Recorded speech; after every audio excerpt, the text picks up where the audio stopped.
is Will County's News Talk Sports 1340 WJOL. Good morning. Welcome to another edition of Money Talk. Today we're going to be talking about protecting your finances and personal information while on vacation. More on that in a moment, but I have a question for you. Are you ready for a summer adventure? If you're looking to purchase a new motorcycle, RV, or boat for that adventure, NuMark Credit Union can help you do more with your money. Call NuMark today at 815-729-3211 or visit NuMarkCU.org to apply. That's NuMarkCU.org. NuMark Credit Union, where you our family. So protecting your finances and personal information while on vacation. Kari Endres is the Vice President of Marketing at NuMark Credit Union. She joins us on the Turk Furniture Studio line. Hello, Kari. How are you today? I'm doing great, Scott. How are you? I'm fine. Thank you very much for coming on. We appreciate it. And Les Castello is the Vice President of Operations at NuMark Credit Union. Hi there. Hi, how are you today? I'm fine. Thanks for coming on, ladies. We appreciate it. So you guys have a topic today that's right up my alley.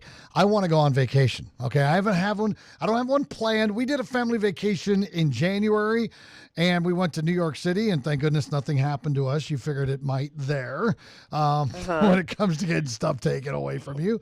But no, it was great. So now I'm trying to figure out what to do this summer. So I'm glad because I'm in vacation mode, so this should be helpful. I also want to remind you, listeners, stay right where you're at and listen closely because we're going to be giving away a $25 Visa gift card, compliments of NuMark at the end of the program.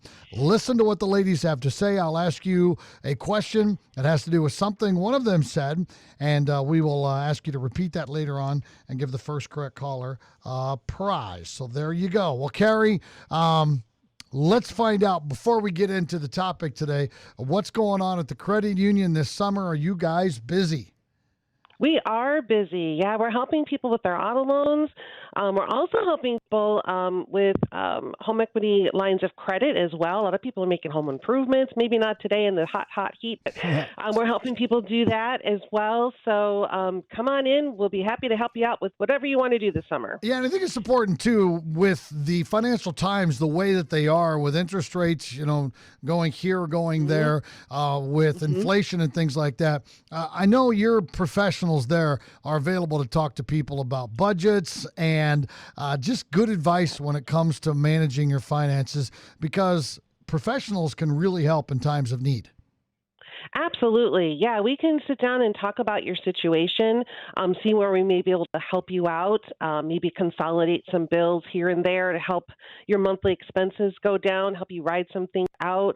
So our members who have different loans with us, like an auto loan, for instance, they're able to skip a payment a couple of times a year, so that can help them out, ride out some of the things that get a little bit harder.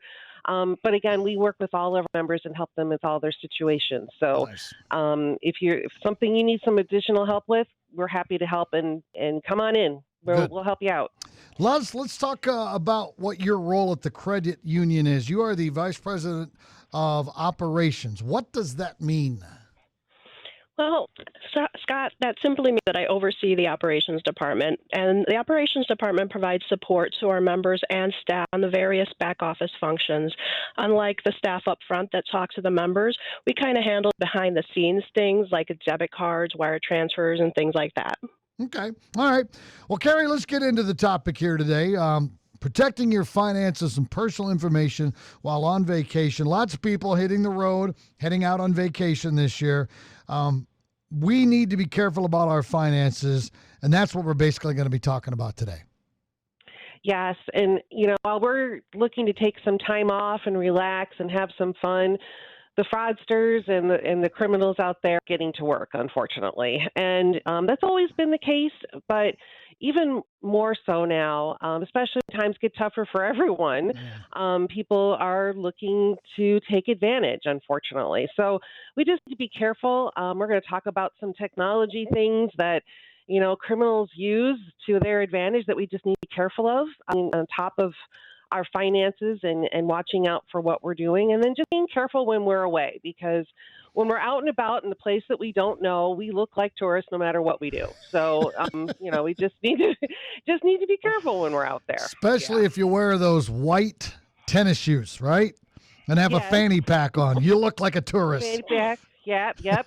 That'll work. That'll scream tourist there. Yep. All Well, right. you're looking at, you're looking around and looking for things that other people who live there aren't looking for. You're So, very, very right about that. Les, what's the difference between a credit card and a debit card?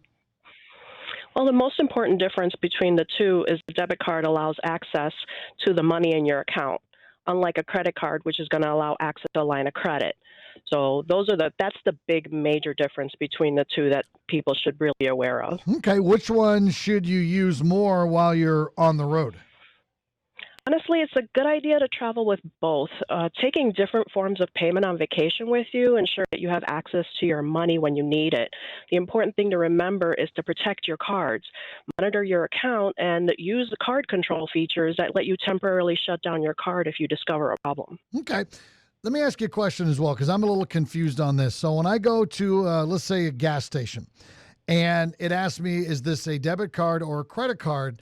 Now, I know it's a debit card, but I can still press credit. Is that not correct? Yes, that is correct. Okay. And what are the Absolutely. benefits of that?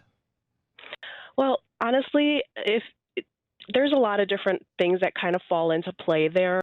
So if you're going to use a debit card, you're going to use your PIN number Right. on that card. If you're going to use credit, it's typically a signature-based transaction that's going to happen, and you normally would not necessarily have to enter your PIN number for that. In either case, there's some good and there's some bad. Okay. All right. That makes sense. What about prepaid cards? How do those work? And is that something good to use on vacation? Prepaid cards are another excellent option to have with you on vacation. With a prepaid card, you get to decide how much money you want to load onto the card, so it limits what's on there.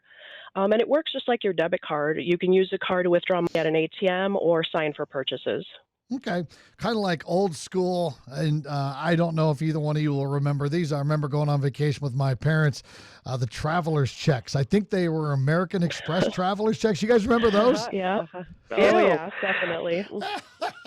That's how I always knew we were going on vacation. My dad would come home with traveler's checks. We're like, yes, yeah, we're going somewhere fun. Then we would go to nowhere fun. I don't know why we would get Well, traveler's that's checks. good. Yeah. Your dad was prepared with different forms of payment. Yes, he That's a great was. thing. Yes, he That's was ahead of the game. Ahead of the game. All right. So I kind of touched on this a little bit earlier, but let's talk about using cards at gas pumps. There's been stories where people are able to. There was a story in Manuka. I think this was last year, maybe 2 years ago, where there's a gas station right off Ridge Road, and there's some hotels in the back, and these scammers were set up in the hotels, and they had this wireless equipment where people slide their debit cards in, they'd get their PIN numbers, and they did this all electronically because they went in and messed with the card reader. So that's something, and not to be paranoid, but something to keep in mind. Oh, yeah, definitely. It's important to be aware of potential fraud at gas pumps.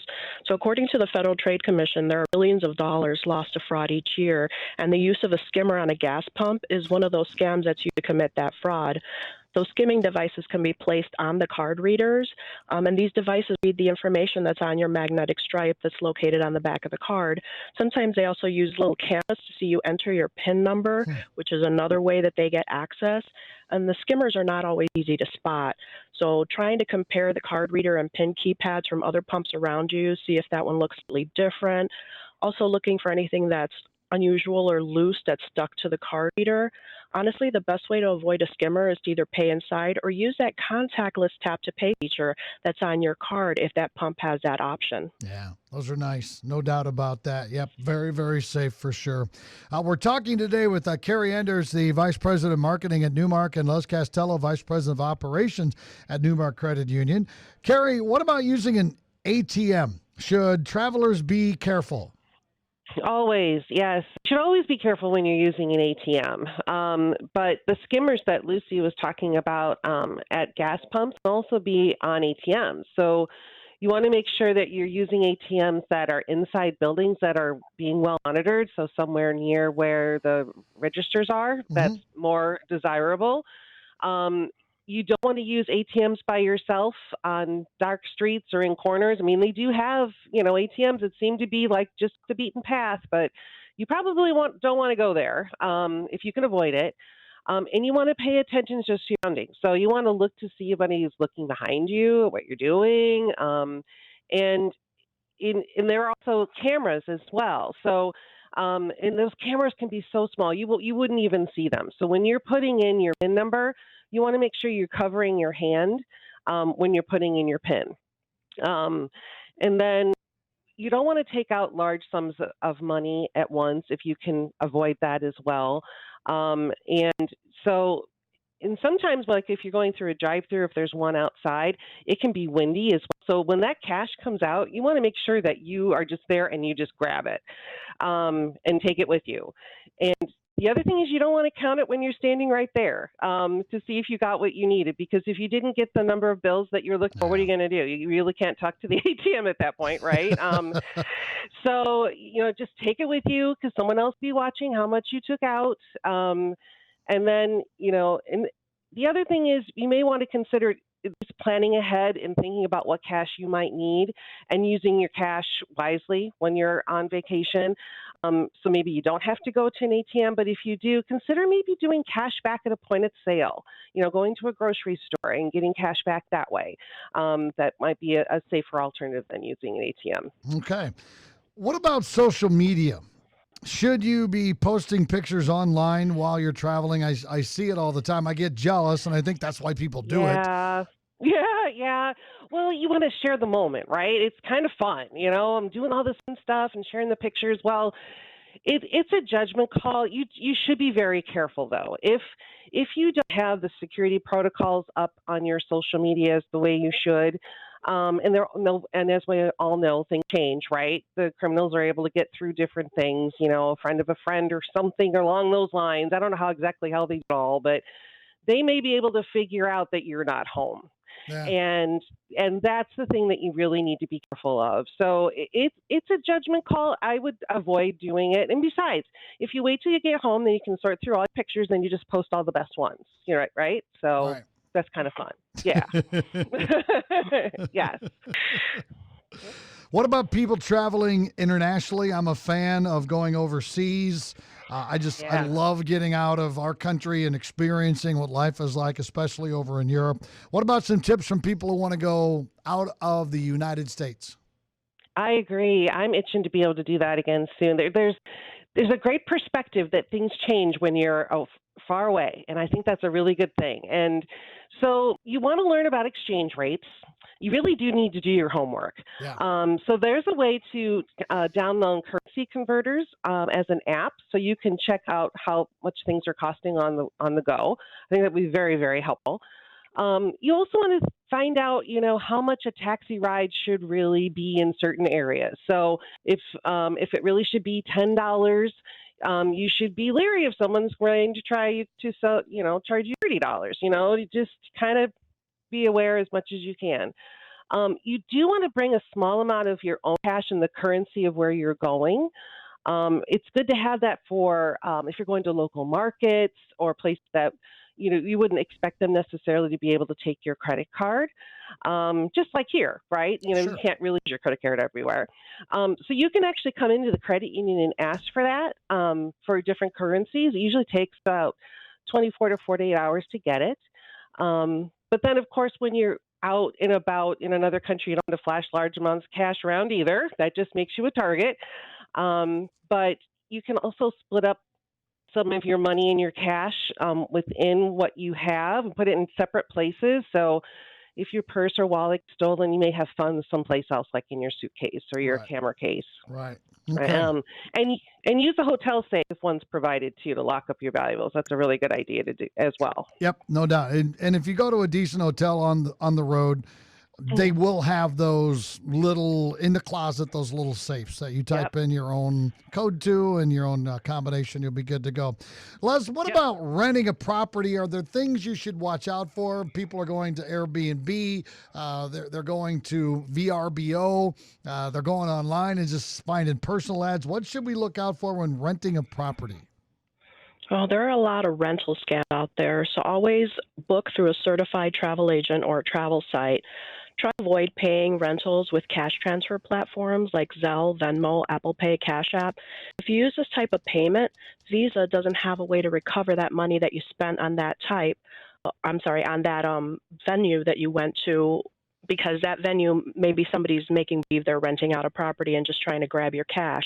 So Visa doesn't have that option to recover those funds for you. Oh, they do or they don't? I'm sorry, you cut out They for. don't. They don't. They do Okay. not have the option. Yeah. So if you use cash transfer platforms, anything is paying basically in cash, Visa doesn't have that option to recover those funds back for you. Okay, so be careful with that, right? Mm-hmm. Yes, absolutely. Okay. Kari, this is really easy to do, especially if you have a financial institution like NuMark that has a great app. You guys have an app that's as good as, better than most anyone. Monitoring our accounts while we're away is really important too, because the last thing you want is to not know that all your money is gone while you are gone. Yeah, that's true. And you should watch for fraudulent transactions. So if you set up e-alerts, if you have that available, we do on our app, you set up e-alerts, you'll get a little text message or maybe an email to your phone that you have a withdrawal coming out that like, oh, wait, I don't recognize what that is, right? So you can do a little more investigating. But you want to make sure that when you access your accounts that you don't want to do that over public Wi-Fi. Especially if you're in a hotel that doesn't require a password for their Wi-Fi. So it's better to use like a secure hotspot, use your own data when you can. But yeah, keep an eye on your accounts. And then, of course, with, letting the financial institution know that you're traveling as well is also helpful, which Lucy's going to talk about here in a minute. But keep an eye on your accounts. You should know what's coming in and out. And if you see something, make sure you have those phone numbers ready to call and to just to find out what might be going on with your account. Yeah, it's interesting. And let's talk a little bit about what Kari kind of briefly touched on there, letting financial institutions know. I remember when I first started traveling a lot, I would call my credit card company and let them know, hey, I'm going overseas or I'm going over here or going over there. That's still something it's solid to do, right? Yeah, absolutely. You definitely want to let them know that you're going to be traveling. They can put a note on your account, and that'll help avoid your card not working when you really need it to. If they have that note indicating that you're in Mexico and there's transactions obviously happening in Mexico, they're like, okay, this person's there. It's also important to provide a good phone number to reach you if you're reachable and you're on vacation, and the event that you do need to be contacted to confirm any unusual or suspicious transactions that are happening on your account. Okay. These are all things, ladies, that we can do ourselves to keep our finances safe, and it's good to be reminded and good to be informed. So we thank both of you for helping us out today with protecting our finances and personal information while on vacation. Kari and Luz, thank you very much, ladies. We really appreciate it as always. Thank you, Scott. Thank you. Okay, great. Now we're going to open it up for our WJOL listeners. There's a lot there. I have like 50 questions I could ask. But in the efforts of always making sure we get ourselves a winner and get our winner right now, 815-254-7300 is the phone number. We were talking earlier about the differences between credit cards and debit cards. This one's easy, but I'm going to ask it anyway. Which one, credit card or debit card, requires a PIN number to be put in? 815-254-7300 is the phone number. Differences between debit cards and credit cards, which one you should use while you're on the road. I think Lou said you should use both of them. Which one requires a PIN number? 815-254-7300. Hi, good morning. You are on WJOL. Who is this? John? Hi, John. Where are you calling from today? Juliet. All right, John. Which one, debit or credit? Is the easiest question we've ever asked here on Money Talk. Which one is it? Debit card. Debit card. You got it exactly right. All right, man. Hang on the line. We'll get some information from you. And you are now you will soon be in possession of a $25 Visa gift card, compliments of NuMark Credit Union. And don't forget, if you're ready for a summer adventure, looking to purchase a new motorcycle, RV, or boat for that adventure, NuMark Credit Union can help you do more with your money. Call NuMark today at 815-729-3211 or visit NuMarkCU.org to apply. That's NuMarkCU.org. NuMark Credit Union, where you are